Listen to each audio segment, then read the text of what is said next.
이번 시간은 직무수행 능력 평가 문제를 풀어보도록 하겠습니다. 먼저 기초경제학 중에 토픽 01 연습 문제를 보면 1번에 다음 중 생산 가능 곡선에 대한 설명으로 적절한 것은 생산 가능 곡선은 한 경제 내에서 모든 생산 요소들을 효율적으로 사용을 했을 때예요. 모든 생산 요소들을. 이때 y제와 x제의 관계, 두 제와의 관계를 설명할 수가 있게 되어지는데, 우리가 체감한다 라고 얘기하잖아요. 뭐 그런 부분들로 인해서 y제 하나일 때 x제가 뭐 2개, 5개 이렇게 될 수도 있잖아요. 그래서 그러한 형태들을 일반적으로 이렇게 표시를 하죠. 원점에 대해서 바라본다 라고 하면 오목하죠. 볼록하다 라는 거는 우리가 원점에서 바라본다고 가정했을 때 이런 형태가 되는 것이고요. 볼록하게 나오면. 그래서 이러한 형태들을 기본적으로 가지고 있어요. 개념 자체가 모든 생산 요소를 효율적으로 가지고 있는 것에 대한 조합선이기 때문에 비효율적이다 라고 하게 되면 그 효율적인 상태 내의 선에서 벗어나 있는 내부에 있는 상태를 의미하게 되겠죠. 그래서 문제 내에서 적절한 것을 보면 3번에 실업이 감소하면 이라고 되어 있는데, 모든 생산 요소를 투입한 것이 아니잖아요. 효율적으로 생산한 것이 아니기 때문에 그 부분이 이제 실업이라는 상황이 발생을 한 부분인데, 이 실업이 감소한다는 것은 해당 곡선으로 이동을 한다라는 의미이기 때문에 생산 가능 곡선의 안쪽 영역에 위치하던 점이 생산 가능 곡선상으로 이동하게 된다는 것이 적절한 답이 되겠죠. 2번, 다음 중 유량 변수를 모두 고르면, 유량 변수라는 것은 일정 시점이 아니에요. 일정 기간이라는 거죠. 우리가 흔히 뭐 1월부터 12월 이런 일정한 범위 기간을 설명을 할 때 측정한 양을 의미해요. 따라서 이러한 유량 변수는 국민소득, 국제 수지, 투자와 관련된 2번이 답이 되겠네요. 그래서 유량 변수냐 아니냐라는 부분들을 유의해서 문제를 푸시면 되겠죠. 3번, 다음 중 기회비용과 매몰비용을 설명하는 속담이 바르게 연결된 것은, 기회비용이라는 것은 어떤 재화를 선택할 때 다른 재화를 포기하는 것을 비용으로 인식하는 것이죠. 그리고 매몰비용이라는 것은 회수되지 못하는 투자비용을 얘기해요. 회수가 안 되는 것을 의미하게 돼요. 따라서 이와 관련된 속담을 보면, 니은에 산토끼 잡으려다 집토끼 놓친다 라고 했을 때 산토끼를 선택하게 되면 집토끼를 포기하는 상황이 생긴다라는 부분이기 때문에 기회비용이고요. 디귿에 놓친 고기가 더 커 보인다라는 것은 되돌릴 수 없는 가치에 설명되어지는 부분이 매몰 비용이기 때문에 그 내용이죠. 따라서 니은 디귿이 있는 2번이 답이 되는 거예요. 4번, 다음 중 재화의 유형에 대한 설명으로 적절하지 않은 것은, 4번에 경제재를 선택할 때에는 이라고 되어 있는데, 경제재는 뭐예요? 대가를 지불해야 돼요. 그래야지만이 어떻게 돼요? 얻을 수 있는 거예요.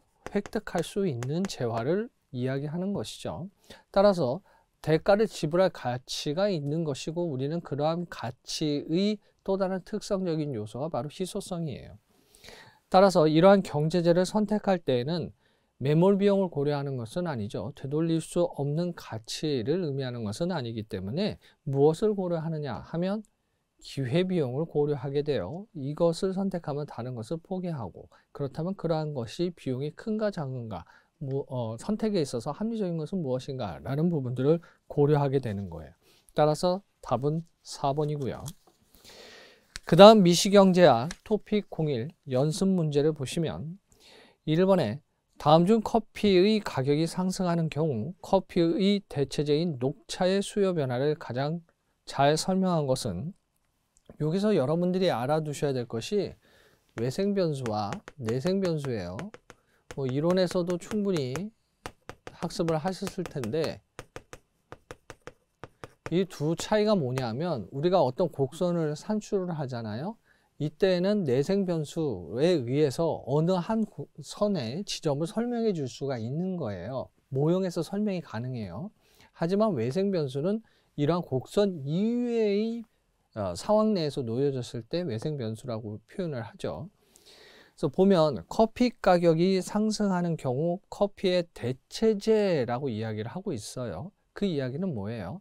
내가 기본적으로 수요 공급 곡선을 가지고 있는데 외생 요인 변수로서 외생 요인으로서 영향을 받았을 때 어떻게 될 것인가 라는 부분이거든요. 따라서 녹차의 수요 변화는 당연히 증가가 되겠죠. 그리고 그 증가라는 부분은 기본적으로 수요라는 것이 대체제로 이동이 되어지는 거예요. 기존에는 안정적인 수요 곡선이었지만 그 곡선 자체가 대체제의 변화로 인해서 그 곡선 자체가 새로운 이동을 발생시키는 것이거든요. 그래서 그 외생 변수라고 표현하죠. 따라서 3번에 녹차의 수요 곡선 자체가 오른쪽으로 이동하게 된다가 적절한 답이 되겠죠.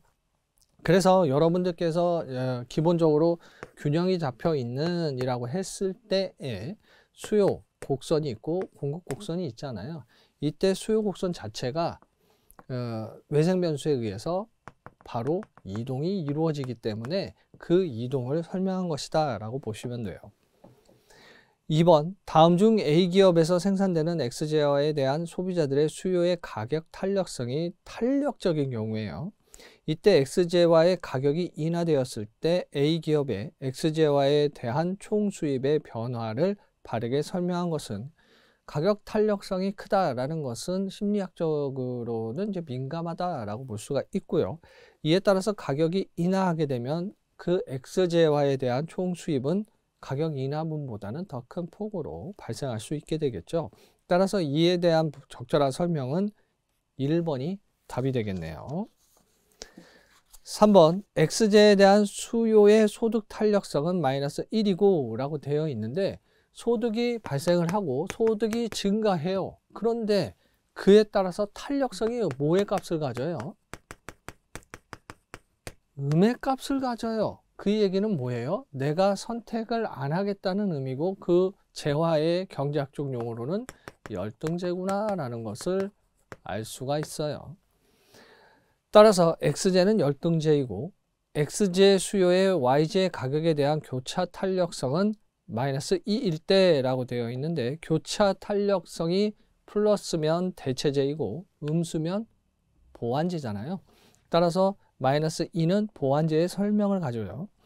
따라서 3번의 X제는 열등제이고 X제는 Y제와 보완제 관계이다 라는 점을 기억하셔야 되겠죠. 그래서 교차 탄력성이 양수면 대체제, 음의 값을 갖게 되면 보완제다 라는 점을 잘 기억하시면 되고요. 4번, 다음 중 수요와 공급의 법칙이 성립하는 폴라로이드 카메라 시장에서 균형 가격 상승을 유발하는 요인으로 적절한 것은 균형 가격을 상승을 시킨다라는 것은 곧 뭐예요? 수요가 증가했기 때문에 가격이 상승하는 것이거든요. 그러면 수요를 상승하는 요인을 찾으면 되는 거예요. 따라서 2번에 대체제인 디지털 카메라의 가격이 상승하였다라고 하면 대체제 가격이 상승한 거예요. 이에 따라서 폴라로이드 수요는 증가하겠죠. 그 증가에 따라 가격은 상승하게 될 거예요. 따라서 2번이 답이죠. 5번, 감자에 대한 수요의 가격 탄력성은 0.7이며 소득 탄력성은 0.3이라고 한다. 또한 감자에 대한 수요가 고구마의 가격 변화에 보이는 교차 탄력성은 0.4라고 할 때 만약 감자 가격이 1%, 소득이 2%, 고구마 가격이 2% 상승한다면 감자의 수요량 변화율은 얼마인가? 이 부분들은 여러분들이 잘 기억하고 계셔야 되는 문제이기도 한데 숫자는 다르게 나올 수는 있지만 계산 형식은 기본 구조를 따르기 때문에 기억하시는 것이 좋아요. 수요의 가격 탄력성이 가격의 변화율에 따른 수요량의 변화율이기 때문에 0.7이래요. 따라서 감자의 가격이 1%의 변화를 갖고 왔기 때문에 0.7이 수요의 가격 탄력성이 되겠죠. 그리고 소득 탄력성은 0.3인데 소득이 2% 상승한다고 그랬어요. 그래서 감자 가격의 상승에 따라 가격 탄력성은 음액값을 갖게 되는 것이고 소득이 2%는 양액값이죠. 그래서 소득 탄력성이 0.3이니까 이액값에 따라 0.6이 되고요. 그리고 고구마 가격이 2% 상승하는데 교차 탄력성은 0.4래요. 그럼 곱해주면 되겠네요. 그래서 0.8이 되겠네요. 이렇게 되면 0.7 이렇게 되어져서 수요량의 변화율은 4번 0.7%가 답이 되는 거예요. 그래서 이 부분들은 잘 기억하시면 되고요. 6번 다음 중 수요가 매우 비탄력적인 상품에 간접세를 부과할 경우 나타나는 현상으로 가장 적절한 것은, 아주 재미있는 건데 수요가 어떻대요? 매우 비탄력적이래요. 그럼 가격의 영향이 크다는 거예요? 적다는 거예요? 가격의 영향이 미비하다라고 볼 수 있게 되는 것이죠. 이에 따라서 가격이라는 부분들에 영향을 줄 수 있는 것이 간접세거든요. 그럼 이 간접세는 기존의 시장 구조 내의 이외에 영향을 주는 요소가 돼요. 일반적으로 우리가 수요와 공급 곡선을 그리게 되면 기본적으로 NQT, 균형 가격이 형성이 되죠. 그런데 공급을 하는 데 있어서 비용이 올라간단 말이에요. 내가 만약에 이 점이다 라고 했을 때 간접세가 부과가 되면 이렇게 올라가요. 그럼 이 올라가는 것이 이렇게 가격이 형성이 되겠죠. 그러면 이런 형태의 공급 곡선의 변화를 갖고 오게 되는 거예요. 그러면 이 부분들이 어떻게 설명이 될 수 있느냐 하면, 기본적으로 우리가 균형 가격이 변화가 되면 이렇게 바뀌면 좋겠지만 지금은 그게 아니죠. 간접세 부과로 해서 이만큼의 변동이 갖고 온 거예요. 이만큼의. 이에 따라서 이번에 거래량이 약간 감소하고 가격은 크게 상승한다 라는 부분들은 이 부분에 비해 크게 상승하는 형태를 갖게 된다 라는 것을 설명하는 것이죠. 이에 따라 2번이 답이고요. 7번 다음 중 소비자 잉여에 대한 설명으로 적절하지 않은 것은, 소비자 잉여다 라는 것은 여러분들 수요 곡선 기억나실 거예요. 그 수요 곡선 내에서 우리가 여기서 이렇게 그린다고 가정을 할 때 소비자가 내가 어떤 재화를 소비를 해서 효용을 취득하겠다라고 했을 때 지불할 금액, 내가 균형 가격, 용의가 있는 금액이라는 부분들을 P1이라고 하게 되면 이에 따라 양이 정해지게 되겠죠. 그럼 그 이외에 느껴질 수 있는 그런 효용적인, 잉여적인 부분들이 바로 이 영역이에요. 그래서 이것이 소비자 잉여라고 부르게 되죠. 따라서 이번에 공급이 비탄력적일수록 소비자 잉여는 증가한다 라고 되어 있는데, 제가 지금 여러분들한테 설명드리면서 수요 곡선에 대한 이라는 말씀을 드렸어요. 따라서 공급이라고 했기 때문에 적절하지 않은 것이 되죠. 8번 다음 중 가격 규제에 따른 잉여 변화에 대한 설명으로 적절한 것을 모두 고르면 이라고 되어 있는데, 여러분들이 알아두셔야 될 것이 균형 가격 내에서 최고 가격제예요. 기본적으로 우리가 시장 내에서는 이러한 기본 구조의 곡선을 갖고 균형 가격을 정해지게 되죠. 그런데 만약에 최고 가격을 정한다라고 하게 되면 이 지점에서 정하게 되어질 것이고, 이로 인해서 발생할 수 있는 이만큼이 그만큼 또 초과 수요가 발생하게 되는 거예요. 이 차이만큼의 초과 수요의 발생에 갭이 발생하게 되는 것이죠. 가격이 그만큼 최고 가격으로 정해졌기 때문에. 따라서 기억해 보시면 가격 상한제로 인해 초과 수요는 발생한다고 말씀을 드렸고요. 그 수요를 수용하기 위해 암시장 발생 가능성 커지고, 암시장 거래 가격은 가격 상한제를 실시하기 이전의 시장 가격보다 더 높아질 수 있게 된다는 거예요. 그 다음에 니을에 가격 상한제는 소비자를 보호를 목적으로 실시하지만 초과 수요가 발생해서 소비자의 부담이 기업의 설명으로 인해 커질 수 있게 된다는 거예요. 따라서 적절한 것은 2번이 답이 되겠죠. 그 다음 소비자 이론의 토픽 02 1번 문제를 보시면, 귀하는 소득을 모두 XJ, YJ에 지출해서 효용을 극대화하고 있다. 그래서 동일한 효용을 유지하기 위해서 XJ, YJ의 변화가 있겠죠. 이 XJ의 가격은 32원, YJ의 가격은 48원이다. XJ 소비 마지막 한 단위의 한계 효용이 96이라면 YJ 마지막 한 단위의 한계 효용은 얼마인가 라고 하면 한계 효용 균등의 법칙이 있죠. 동일한 효용을 유지하기 위한 그런 균등의 법칙이 있어요. 먼저 XJ 가격이 32이래요. 그때의 한계 효용이 96이래요. YJ의 가격이 48원이래요. 그럼 YJ에 따른 한계 효용이 당연히 모르기 때문에 구하라 라고 한 거죠. 그래서 이 한계 효용은 이 둘을 곱하고 이 둘을 곱하고 그래서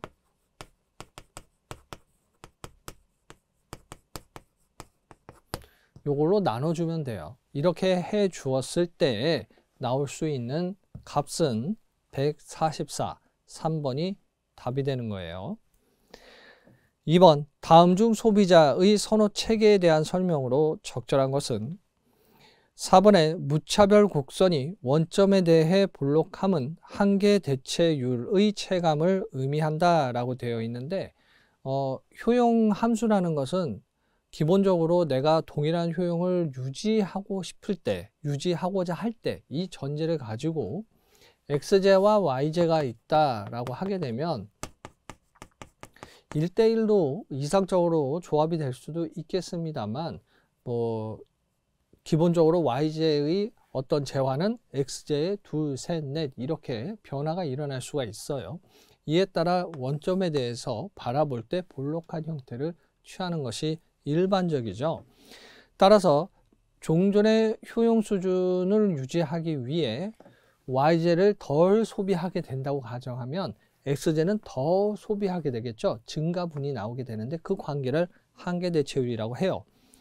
따라서 이러한 한계 대체율은 1대1이 아니기 때문에 완전 대체가 어려운 것을 이제 우리는 알고 있죠. 경제학에서 배웠기 때문에. 따라서 이러한 부분들은 체감의 형태를 취하게 돼요. 따라서 4번 무차별 곡선이 원점에 대해 볼록함은 한계 대체율의 체감을 의미한다. 이것이 적절한 답이 되겠죠.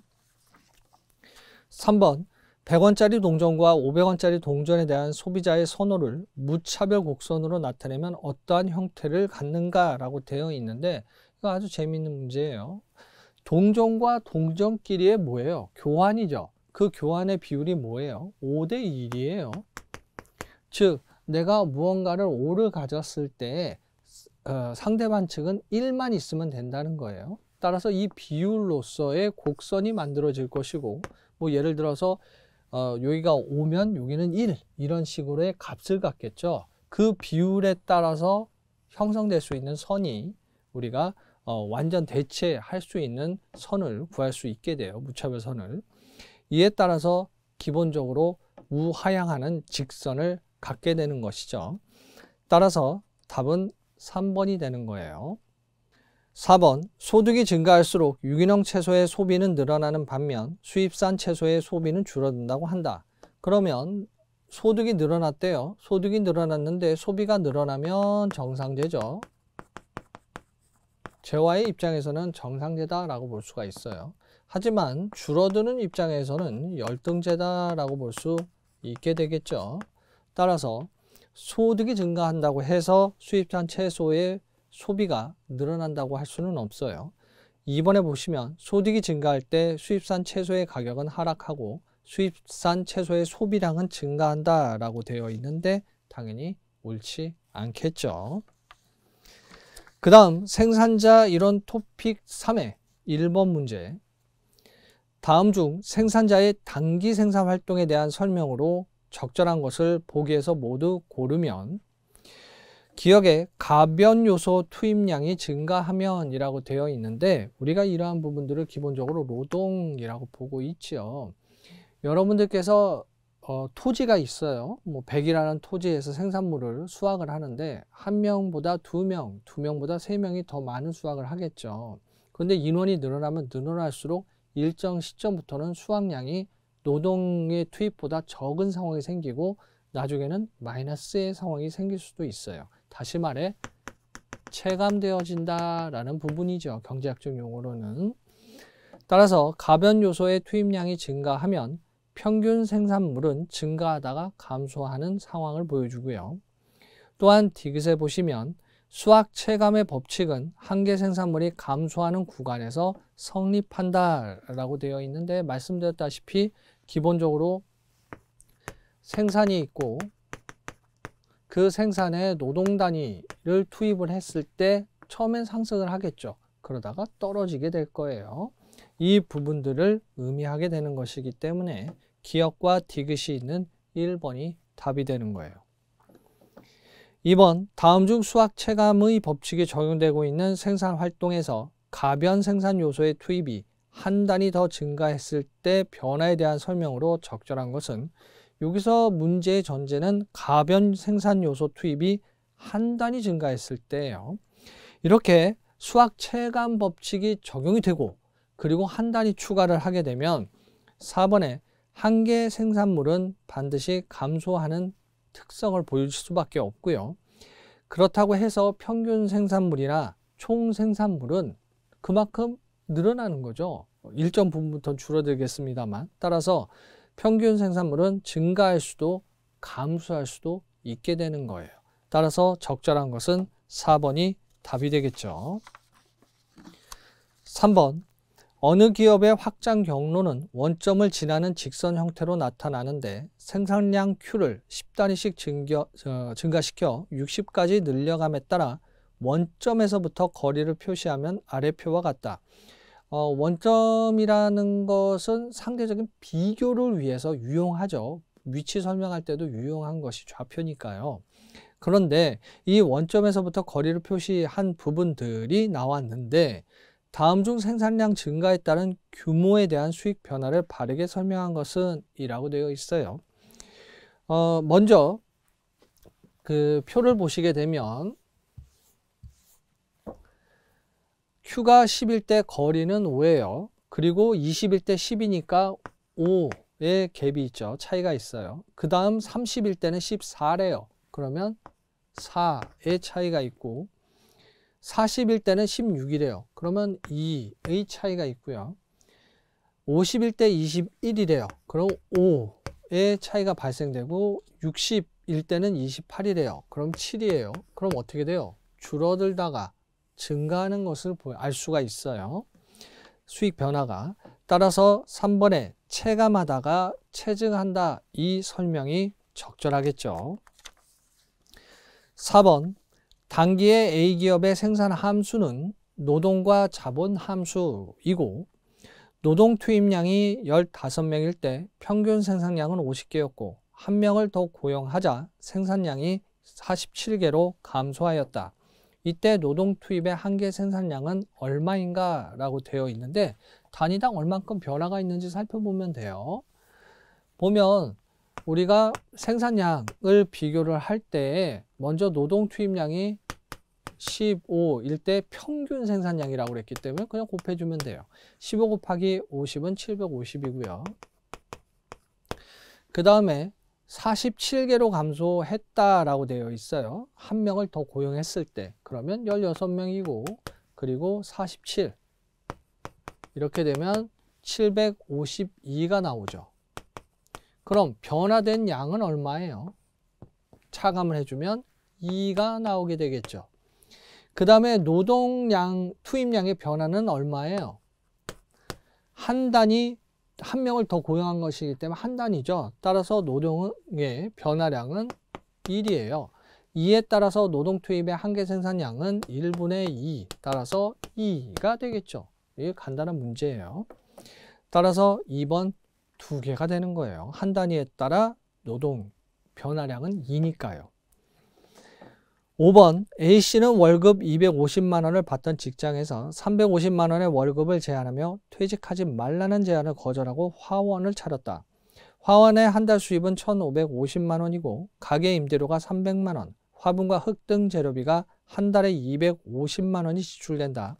여기에 종업원 1명을 고용하는데 200만 원의 인건비가 들어간다. A씨의 경제학적 이유는 얼마인가? 라고 되어 있는데 경제학적 이유는 어떻게 구해요? 총 수익에서 경제적인 비용을 차감해 주면 돼요. 너무 쉽죠? 이때 경제적인 비용은 뭐예요? 명시적인 비용과 암묵적 비용의 합이잖아요.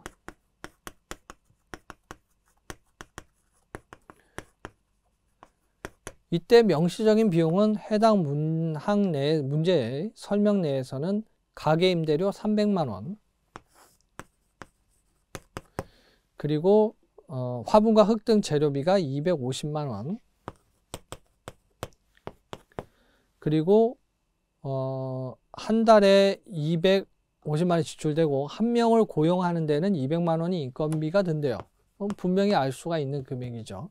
그럼 암묵적 비용은 무엇이냐라면 포기하는 대안들 중에 가장 좋은 잠재적인 가치를 의미하는데 직장에서 350만 원을 제한을 했어요. 포기한 것이죠. 따라서 암묵적 비용은 350만 원이에요. 이 금액을 다 더하게 되면 1100이에요. 그리고 총 수익은 1550이라고 그랬죠. 그대로 빼주게 되면 450이 나오게 되겠네요. 따라서 경제학적 이유는 1번 450만 원이 답이 되는 거예요. 6번 다음 중 규모에 대한 수익 체감을 나타내는 등량곡선은 무엇인가 라고 되어 있는데, 등량곡선이라는 건 동일한 양의 생산을 할 때 기본적으로 투입되어지는 부분이 자본과 노동이 되겠죠. 이 둘의 관계를 연결한 곡선이에요. 동일한 생산량을 정할 때.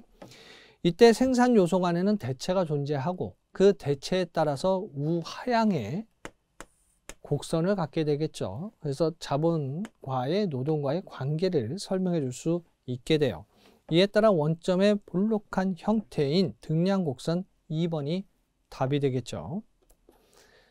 그 다음 토픽 공사 시장 이론의 1번 문제를 보시면 다음 중 이윤 극대화 조건에 맞는 것은 이라고 되어 있는데, 이윤이 극대화되려면 총 수입이 있고 총 비용이 있고 그 갭이 크면 되는 거예요. 따라서 3번에 총 수입과 총 비용 사이의 차이가 가장 크면 이윤 극대화의 조건이 맞아지게 되겠죠. 그래서 기본적으로 TR상에서 가장 높은 점과 TC상에서 가장 전체 비용이 가장 작은 이 비용이죠. 이 이익과 비용의 가장 큰 갭이 있는 부분이 이윤이 극대화될 수밖에 없어요. 따라서 3번이 답이 될 수밖에 없는 것이죠. 그 다음 2번 보시면 다음 중 완전 경쟁 시장과 독점적 경쟁 시장에 공통으로 해당하는 설명으로 적절한 것은, 두 완전 경쟁이든 독점적 경쟁이든 해당 시장 내에서는 동일한 전제들이 있죠. 다수의 공급자가 있다. 그 대신 이제 독점적 경쟁 시장은 제품이 차별화되어져서 공급이 된다라는 부분뿐만 아니라 시장에서의 진입과 퇴출이 자유롭다는 거예요. 이 자유롭다는 건 뭐예요? 기업의 이윤이 0으로 수렴할 때까지 진입과 퇴출이 장기적으로 발생할 수밖에 없다는 것을 의미하기도 하는 것이죠. 따라서 4번에 장기 균형에서 기업의 초과 이윤은 0에 수렴하는 형태, 0으로 가게 되는 거예요. 그렇게 함으로써 진입과 퇴출이 계속 빈번하게 발생되어지는 특성을 보여주는 것이거든요. 4번이 답이고요.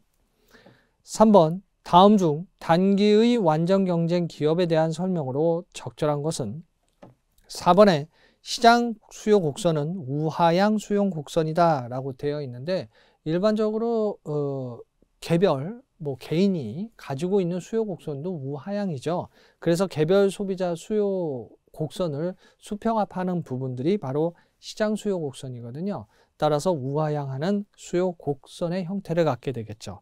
따라서 4번이 답이 되는 거예요. 4번 다음 중 독점이 발생하는 원인으로 적절하지 않은 것은, 독점이 발생을 한다라고 하게 되면 여러분들이 기억하셔야 될 게 뭐예요? 독점을 발생시킬 수 있는 상황은 뭘까요? 바로 진입 장벽으로, 배리어로 생각할 수 있게 되겠죠. 진입 장벽이 없으면 누구나 진입할 수 있으니까요. 그런데 3번에 특허권이 만료가 됐대요. 만료되면 누구나 사용할 수 있는 상황이라는 것이거든요. 따라서 3번이 답이 되는 것이고요. 5번, 어떤 산업에서 노동과 자본 투입량을 2배로 늘리면 산출량은 4배로 늘어난다고 한다. 그럼 2배 늘어났네요. 이러한 산업에 대한 내용으로 적절한 것을 보기에서 모두 고르면 노동과 자본 투입량을 늘린 그 이상으로 산출량이 나온대요. 즉 그로 인해서 기업 규모의 경제에 존재하겠구나라는 것을 알 수 있고요. 니은에 범위의 경제가 존재할 수도 있겠구나라는 것도 알 수 있어요. 즉 서로 다른 그런 생산 물들을 다른 공정으로 하는 것이 아니라 하나로 하나의 공정에서 하게 된다면 비용이 적게 드는 그런 범위의 경제가 존재할 수도 있게 되는 것이죠. 2배에서 4배니까요. 그 다음에 디귿 자연 독점이 존재한다라고 되어 있는데 규모의 경제, 그러한 부분들이 노동과 자본 투입량, 다시 말해 기술적 요인으로 인해서 독점적 경향으로 나타나게 되어지는 것이고, 이러한 부분들이 산출량으로서 결과로서 나오는 부분이기 때문에 자연 독점이 존재한다라고 볼 수 있게 되는 것이죠. 따라서 이러한 부분들에 대한 보기가 적절한 것은 기역, 니은, 디귿이 있는 1번이 답이 되는 거예요. 6번, 경쟁 관계에 있는 두 기업의 광고 전략을 게임 이론 틀에서 생각해 보자. 두 기업은 각각 광고 공세를 선택할 수도 있고 광고를 자제하는 전략을 선택할 수도 있다. 경쟁 관계 내에서 게임 이론을 하게 된다는 것은 상대방의 전략 알고 선택을 어떻게 한다는 걸 알았을 때 나는 어떻게 하는 것이 최적이다 라는 것을 찾고자 하는 노력이잖아요. 그래서 이 게임은 1회만 행해지는 것이고 다음에 보수를 갖는다고 한다. 다음 설명 중 사실과 가장 거리가 먼 것은 이라고 되어 있어요. 따라서 상대방의 전략에 의해서 균형을 찾기 위한 노력을 하게 되겠죠.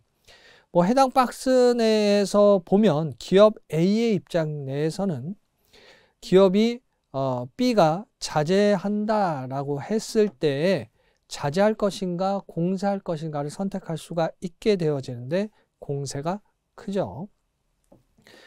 그 다음에 기업 B가 공세를 한다라고 했을 때 자제 또는 공세를 선택할 수 있는데 공세를 선택했을 때 70이죠. 크죠. 30보다.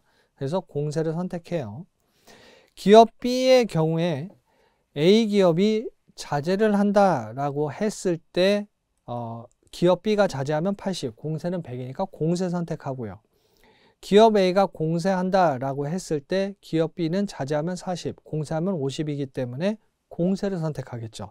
따라서 두 기업은 공세를 선택하는 우월 전략을 취할 거예요.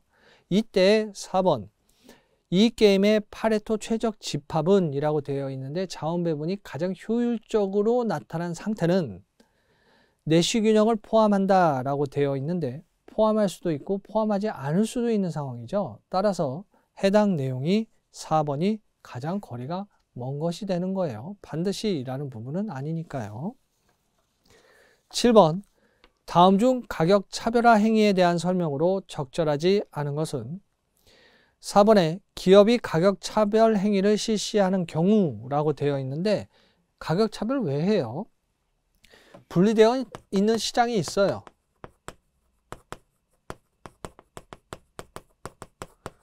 그 분리되어 있는 시장을 줄여서 각각의 시장은 각 시장은 이렇게 표현할 수가 있고요. 이때 각 시장에서는 기본적으로 가격 차별을 한다라는 부분들은 가격에 대한 탄력성이 다르다는 거거든요.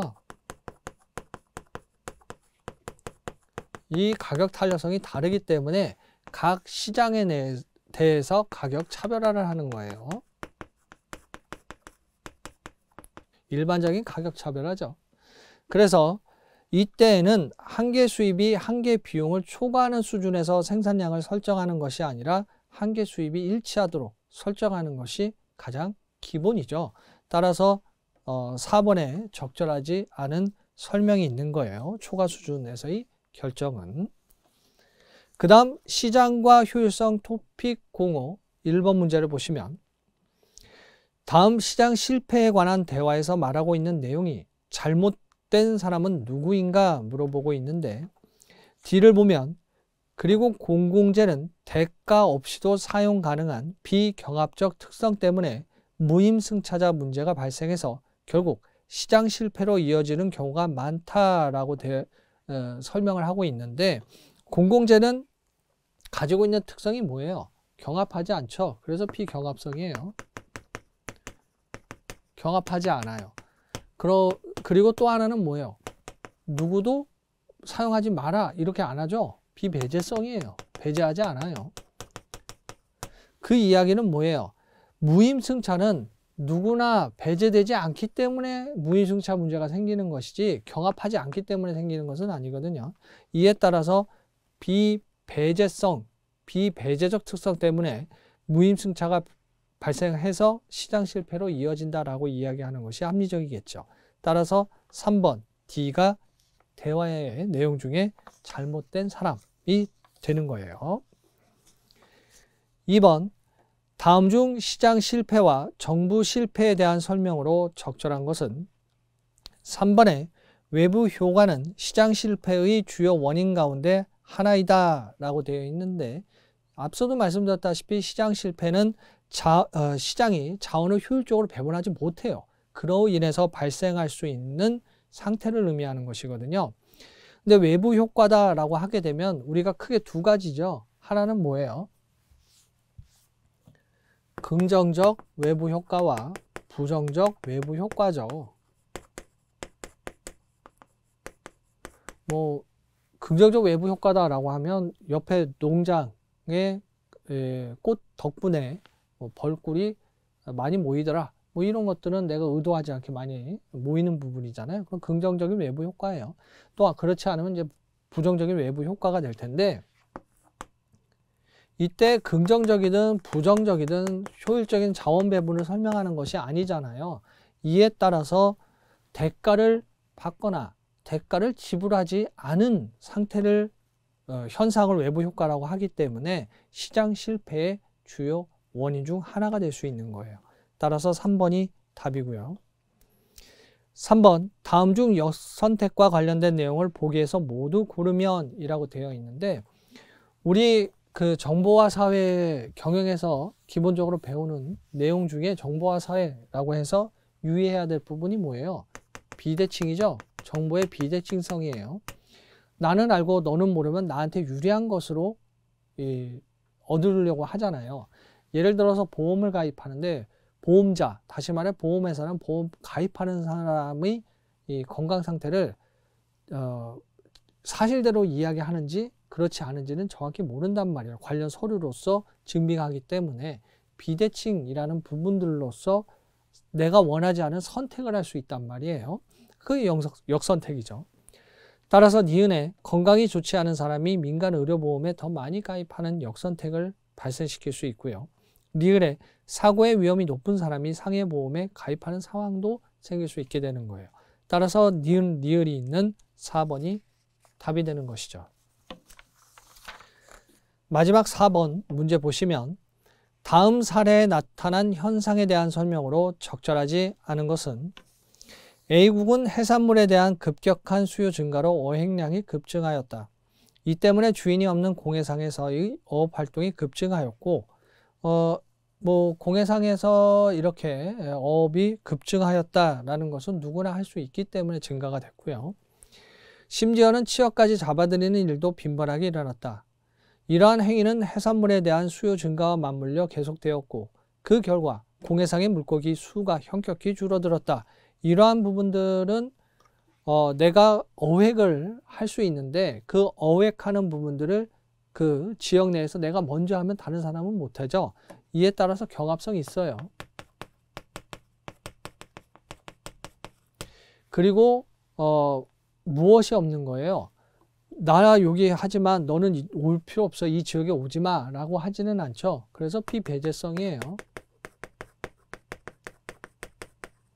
따라서 이러한 설명으로 적절하지 않은 것은 4번에 공해상에서의 어업활동은 경합성은 있죠. 내가 먼저 가면 먼저 잡을 수 있고 경합성이 있어요. 하지만 배제성은 없죠. 비배제성이에요. 따라서 4번이 적절하지 않은 설명이 되는 거예요. 이렇게 해서 관련 문제를 풀어보았습니다. 이론에서 설명되어진 부분들이 문제에서 출제가 어떻게 되어지는지 또 이론에 대한 부분들의 개념을 내가 잘 숙지하고 있는지를 다시 한번 정리하시면서 복습하시는 것이 필요하겠죠. 강의 수강하시느라 수고 많으셨습니다.